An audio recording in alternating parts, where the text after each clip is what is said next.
Bonjour tout le monde, je me présente, je m'appelle Mehdi Temzalini et aujourd'hui à travers cette vidéo-là, je vais essayer de répondre à les trois questions.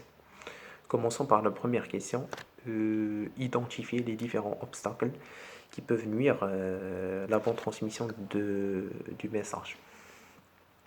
Bon, dans n'importe quelle communication, parfois le message s'est envoyé erroné ou bien mal exprimé.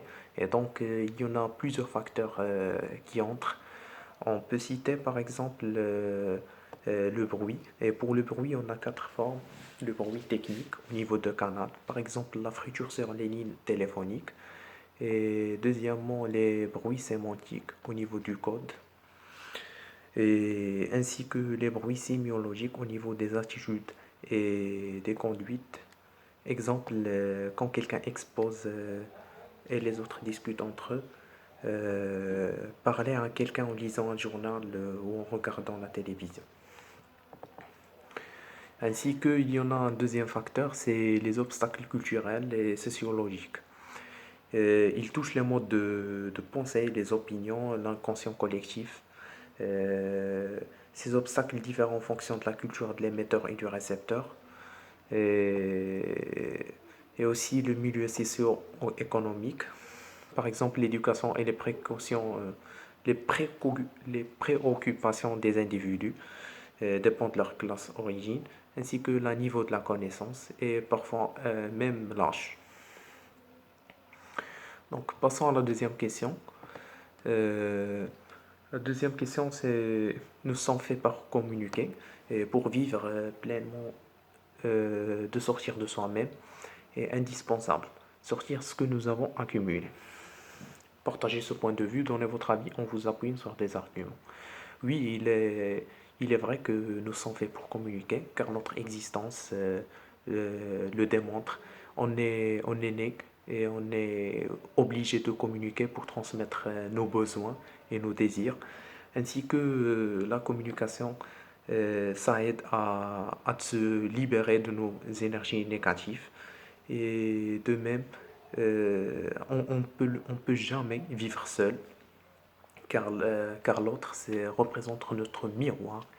Et, et donc, donc la communication, euh, son- déjà ses définitions ou bien son principe, ça nécessite deux personnes. Alors, ça nécessite le destinataire et le récepteur. Donc, pour communiquer, on aura toujours besoin de l'autre, car celle qui nous reflète notre image de nous-mêmes. Passons d'abord à la troisième question. Partagez-vous l'estime de soi est un concept psychologique qui renvoie au jugement global positif ou négatif qu'une personne a d'elle-même. Partagez ce point de vue. Euh, Si on veut parler de l'estime de soi, c'est notre image, c'est ce que l'autre voit de nous. Et ici, on peut citer la fenêtre de Jouheri, qui met en évidence les différentes dimensions du soi. Par exemple, les parties connues de soi et non connues de soi, et les parties connues des autres et inconnues des autres. Et donc, si on veut